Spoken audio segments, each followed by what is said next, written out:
Olá, tudo bem? Sétimo ano. Olha só, hoje nós vamos fazer o capítulo 22, tá? Que vai tratar da ordem direta, indireta e a ambiguidade dessas ordens dessas frases. Bem, e o que isso tem a ver com o nosso conteúdo?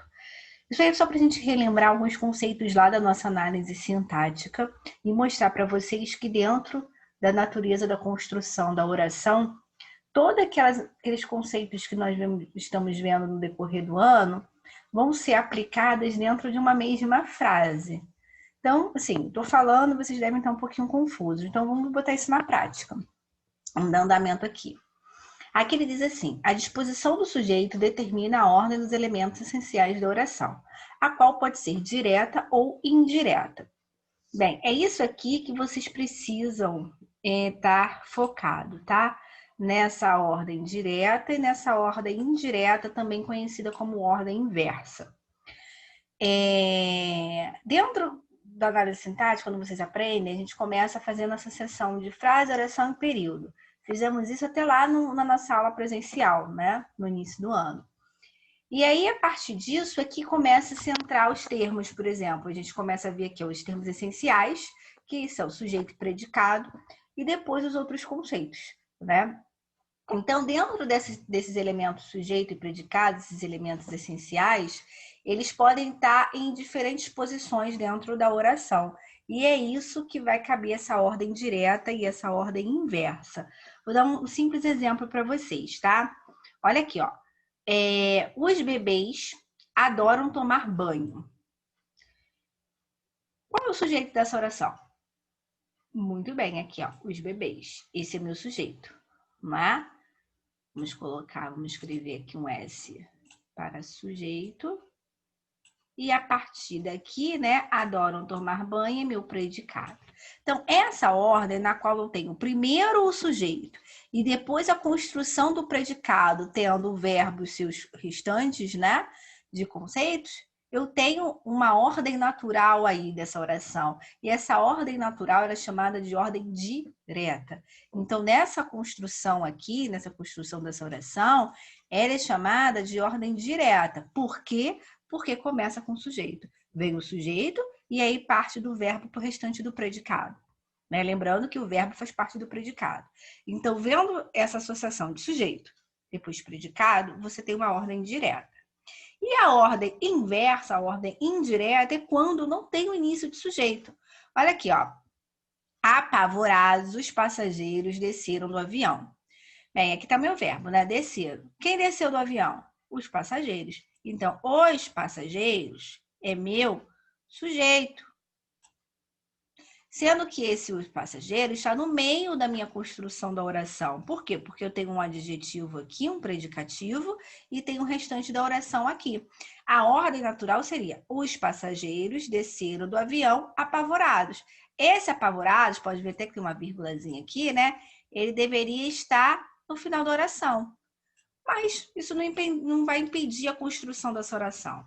Então, como não impede a construção da oração, só muda-se a posição do sujeito. Essa mudança de posição, eu vou dizer que essa ordem dessa frase, dessa oração, está na ordem inversa, na ordem indireta da construção, tá? Então, começou com o sujeito, depois veio o verbo e o predicado. Eu tenho aí uma ordem natural que se chama ordem direta. Passou disso, dessa construção, na qual eu não começo com o sujeito vai estar em uma outra posição dentro da oração, vai ser chamada de ordem indireta, que é a minha ordem inversa. Aqui eu tenho essa frase aqui, ó. Precisam ser pintadas essas paredes. Eu começo aqui com o verbo na terceira pessoa do plural. Então, vocês têm que ter muito cuidado com isso. Por quê? Porque dentro do... Não sei se vocês vão lembrar, quando a gente tem lá nos tipos de sujeito, né, que temos o sujeito indeterminado, na qual uma das regras é o verbo na terceira pessoa do plural, eu falei para vocês o seguinte: tomem cuidado, vocês vão decorar essa regra, mas façam análise da oração inteira e ver se o sujeito não está em algum lugar naquela frase, né? Exatamente o que aconteceu nessa construção aí, ó. Precisam ser pintadas essas paredes. O que é preciso ser pintado? As paredes, né? Então, essas paredes é o meu sujeito. Então, esse verbo aqui que começa da terceira pessoa do plural, ele não é um sujeito indeterminado, ele tem sujeito, só que o sujeito está no final da oração. Então, aqui eu tenho o predicado, começando com um verbo, e o sujeito no final. Então, aqui eu também tenho uma oração na ordem inversa, na ordem direta. Por que na ordem direta? Porque para ser direta, tem que começar com o sujeito, ok? Aqui, ó, as carteiras estão cada vez mais caras. O que estão cada vez mais caras? As carteiras. Então, as carteiras é meu sujeito. E o que sobrou é meu predicado. E aqui eu iniciei com o sujeito. Então, se eu iniciei com o sujeito e depois veio o verbo restante do predicado, e aqui eu tenho uma ordem direta da oração. Então, deu para entender a diferença de ordem direta para a ordem inversa ou indireta? Né? Iniciou com o sujeito e o restante verbo e predicado direto. Eu tenho ali um verbo ou um outro conceito e o meu sujeito veio no meio ou veio no final da oração, eu tenho uma ordem inversa, uma ordem indireta. Aí aqui tá assim, ó, na ordem direta, o sujeito é disposto na oração antes do predicado. Né? É exatamente o que aconteceu aqui e o que aconteceu aqui. Na ordem inversa, o sujeito é disposto depois do predicado.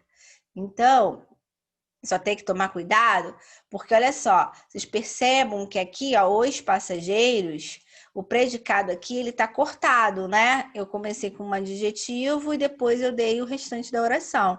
Então, não necessariamente é só no final, igual veio aqui, não precisam ser pintadas essas paredes, ele pode vir no meio também, ok? Então, aqui eu coloquei um quadro geral, né? Esse quadro geral das minhas classificações, das minhas funções sintáticas, que é exatamente o que vocês, né, vieram aprendendo ao longo do ano. É claro que ainda está faltando um conceito ou outro que vocês ainda vão ver, mas é só para vocês terem noção num quadro no modo geral, né? Os termos essenciais, ó, sujeito e predicado. Lembrando que o verbo faz parte do predicado. Os termos integrantes, que são os complementos verbais, né, que é o objeto direto e o indireto. O complemento nominal, é o que vocês aprenderam há pouco tempo.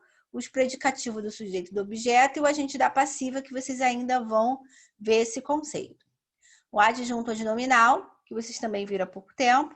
O adjunto adverbial, aposto vocativo, que vocês também vão ainda aprender esses conceitos aqui, tá? Mas isso tudo são termos acessórios, tudo que está dentro da função sintática. Isso, na verdade, é para vocês poderem ter uma noção que dentro de uma oração pode ter várias coisas daquela ali, né? A gente vai ver isso já já. E aqui são os problemas de construção. Esses problemas de construção é essa ambiguidade que eu disse para vocês, né? O que é uma coisa ambígua? Uma coisa que fica ali no ar e você não tem uma certeza do que é. Olha aqui, ó. Quando um desses elementos está mal colocado na oração, que elementos? Esse do quadro da análise sintática que a gente acabou de ver. A frase pode ficar incoerente ou até ser mal interpretada, né? Incoerente, a gente já viu o que se trata, né? Como é que a gente desfaz a incoerência e a incoesão da frase e de uma oração, né? Nós vimos nas aulas anteriores. E aqui eu dei um exemplo claro, ó. O juiz atendeu a criança em sua mesa. Bem, aí tá até destacado aqui em sua mesa. Ele quer saber o seguinte: na mesa da criança ou na mesa do juiz? Ele não deixa claro isso aí, né? Ele fala assim: o juiz atendeu a criança em sua mesa. Tá, e aí, na mesa de quem? Né? Olha aqui, ó. A quem pertence a mesa? Ao juiz ou à criança? Nessa frase ambígua, a gente não consegue dizer de quem pertence a mesa, né? Aí ele bota aqui, para solucionar essa frase, ele bota o seguinte, ó.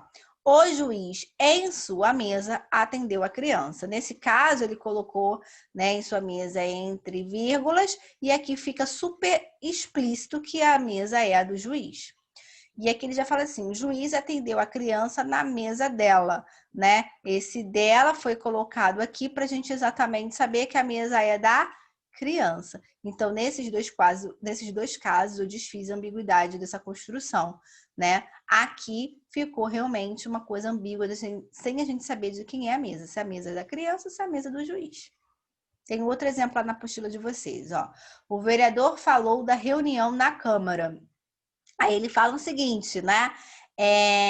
Aqui, ó, o que aconteceu na Câmara? Quando ele fala, o vereador falou da reunião na Câmara. O que aconteceu lá? Aconteceu o seguinte: a reunião ou que o discurso do vereador. Ou seja, quando aconteceu a reunião na Câmara, nessa frase que está construída aqui.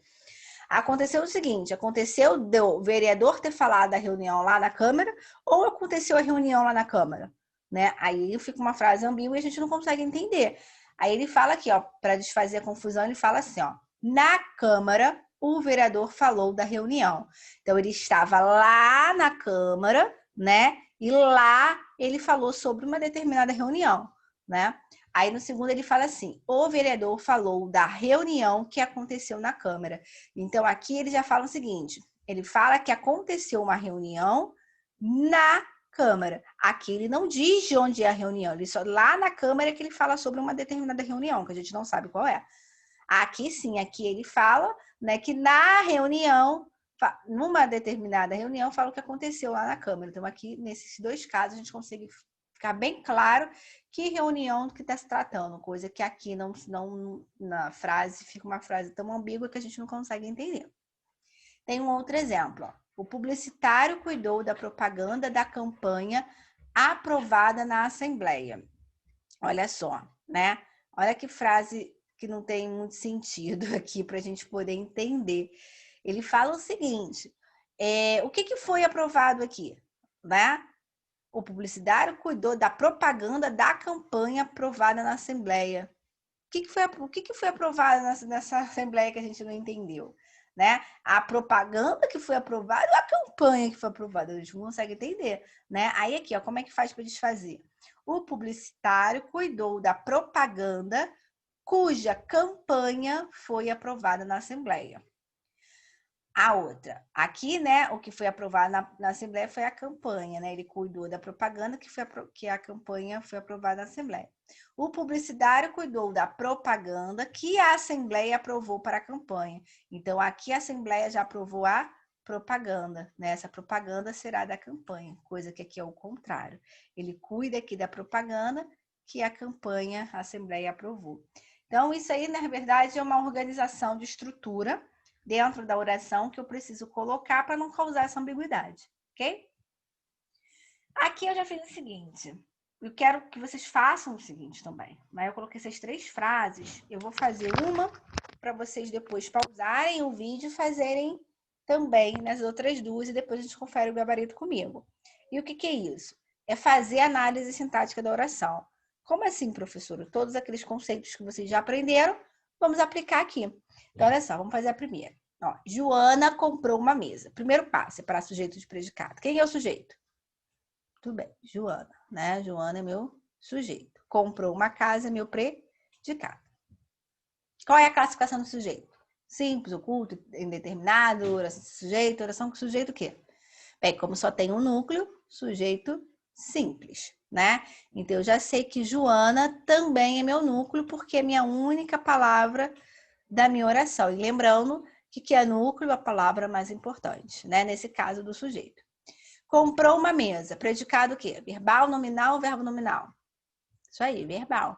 Né? Por quê? Porque o núcleo, a palavra mais importante aqui é o meu verbo de ação.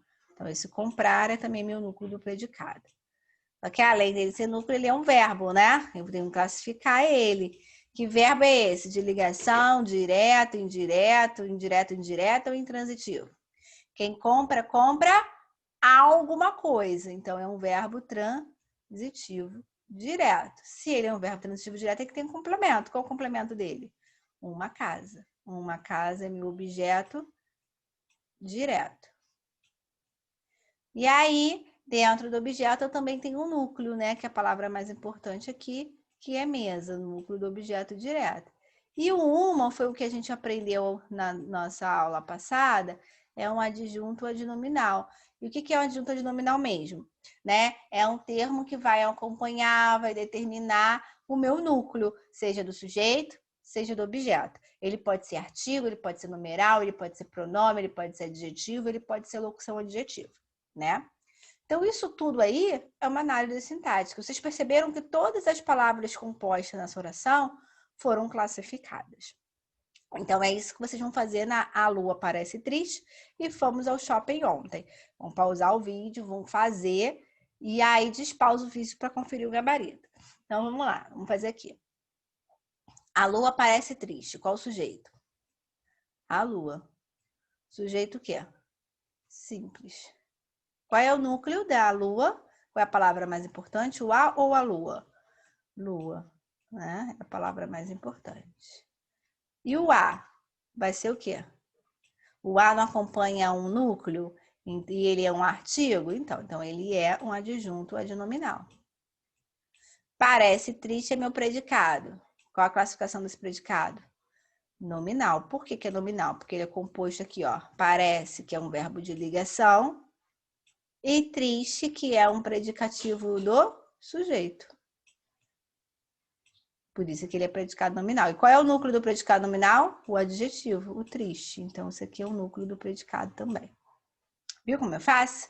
Vamos fazer o outro. Fomos ao shopping ontem. Qual o sujeito? Não tem. É um sujeito oculto. E qual é o núcleo do sujeito oculto aqui dessa frase? O nós, né? Ó, nós fomos ao shopping. Então, o nós é o meu núcleo. Fomos ao shopping é predicado. Predicado o quê? Verbal. E qual é o núcleo do predicado verbal? O verbo fomos, né? Ele também é um verbo. Então, qual a classificação desse verbo? Quem vai em algum lugar. Então, é um verbo intransitivo. Qual lugar que ele foi? Ao shopping. Ao shopping é um lugar. Então, se é um lugar, é um adjunto adverbial de lugar. Ontem não é um tempo? Se é tempo, ele vai ser chamado de adjunto adverbial de tempo. Então, tudo que for advérbio será adjunto adverbial. Ok? Então, vamos lá. Aqui, ó. Aqui está o gabarito para vocês conferirem o que a gente acabou de fazer ali. A terceira frase. E aqui o exercício da apostila, as páginas 398 até 401. Façam para ver se ficou alguma dúvida dessa ordem direta, inversa, desses conceitos da análise sintática. Quando pedir, faça análise sintática da oração. É tudo isso que vocês acabaram de fazer nessas 3 frases aí, ok? Então, beijinhos e até a próxima aula, tá bom? Qualquer coisa, só chamar.